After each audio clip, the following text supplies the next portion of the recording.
Hello friends, कैसे हैं आप सभी। आज चुके एक नए वीडियो के साथ। और इस वीडियो में हम बात कर रहे हैं कि जहां एक तरफ कई सारे लोग, और वो भी छोटे मोटे पोस्ट नहीं बल्कि बड़े बड़े पोस्टों के लोग ने, जहां एक तरफ सुप्रीम कोर्ट के ऊपर कई सारे सवाल उठाए थे। चाहे हम बात करें बीजेपी के सांसद की जिनका नाम है निशिकांत दुबे, या फिर हम बात करते हैं भारत के वाइस प्रेसिडेंट की जिनका नाम है जयदीप जी। दोनों लोगों ने और भी कई सारे लोगों ने सुप्रीम कोर्ट के ऊपर कई सारे सवाल उठाए थे, और खासकर सुप्रीम कोर्ट के न्याय के ऊपर, जिसके बाद से सुप्रीम कोर्ट भी एकदम एक्शन में आ गया है और उन दोनों लोगों के ऊपर एक मुकदमा दर्ज कर लिया है सुप्रीम कोर्ट पे, जिसके बाद अब सुप्रीम कोर्ट पे उस पर सुनवाई होगी। अब देखते हैं कि आने वाले समय में क्या वाइस प्रेसिडेंट के ऊपर सुनवाई होती है और क्या कार्रवाई होती है।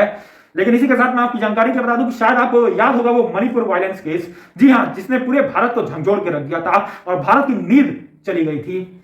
और ऐसे में मणिपुर का वो केस की शुरुआत हुई थी 3 मई 2023 को, जिसके बाद से फैसला लिया था सुप्रीम कोर्ट ने वहां पे प्रेसिडेंट रूल लागू करने का, और प्रेसिडेंट रूल लागू भी हो गया मणिपुर में। और ऐसे में मैं आपकी जानकारी के लिए बता देना चाहता हूं कि सेम वैसा ही केस बंगाल में देखने को मिल रहा है। और ये केस आज या कल का नहीं बल्कि कई सालों से चला आ रहा है। लेकिन रिसेंट में कुछ ऐसा हुआ जिसके बाद से भारत के सभी लोगों का ध्यान अब बंगाल के मुर्शिदाबाद में है, जहां पे आज दिन हिंदुओं को मारा जा रहा है, काटा जा रहा है, हिंदुओं की हत्या कर दी जा रही है, और 500 से ज्यादा हिंदू परिवार अपना जगह, अपना रहने का स्थान छोड़ के वहां से चले गए हैं, जिसके बाद से पूरा का पूरा केस पहुंच गया था सुप्रीम कोर्ट में। और ऐसे में सभी लोगों को यही उम्मीद थी कि जैसे मणिपुर में, वहां पे मणिपुर में प्रेसिडेंट रूल लागू कर दिया गया, वैसा ही प्रेसिडेंट रूल लागू कर दिया जाएगा बंगाल में। लेकिन शायद ऐसा नहीं हुआ, क्योंकि जहां एक तरफ मणिपुर में बीजेपी की मिलीजुली सरकार थी, तो वहीं दूसरी तरफ बंगाल में टीएमसी यानी ममता बनर्जी की सरकार है।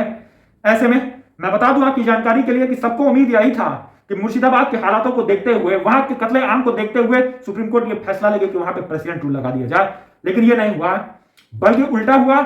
वहां के यानी सुप्रीम कोर्ट के जज ने केस लड़ रहे विष्णु जैन जी से कहा कि अगर वो प्रेसिडेंट को कहते हैं, प्रेसिडेंट से ये निवेदन करते हैं कि वो मुर्शिदाबाद में राष्ट्रपति शासन लगा दे, तो ऐसे में कई सारे लोग ऐसे हैं जिनकी नजर सुप्रीम कोर्ट पे है, जिन्होंने कई सारी टिप्पणियां दी हैं सुप्रीम कोर्ट के खिलाफ और सुप्रीम कोर्ट को तानाशाह और कई सारी चीजें बोली हैं, तो उन लोगों को फिर से मौका मिल जाएगा यही सब चीज बोलने का और ये कहने का कि देख लीजिए, फिर से सुप्रीम कोर्ट आदेश दे रहा है प्रेसिडेंट को कि वो मुर्शिदाबाद में राष्ट्रपति शासन लगा दे।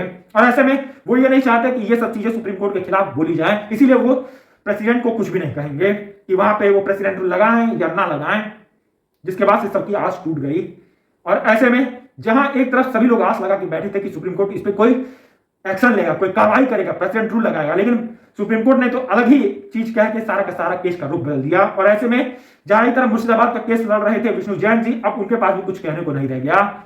ऐसे में जब सुप्रीम कोर्ट के जज ही ऐसा कह रहे हैं तो फिर क्या किया जा सकता है। ऐसे में सोचने वाली बात है कि ये देश हमारा कहां चलता चला जा रहा है। इसी के साथ आपकी क्या राय है इन सभी चीजों पे, आप अपनी राय हमारे कमेंट सेक्शन में दीजिए। साथ ही साथ मेरे चैनल को सब्सक्राइब कीजिए, वीडियो को लाइक कीजिए। Thank you.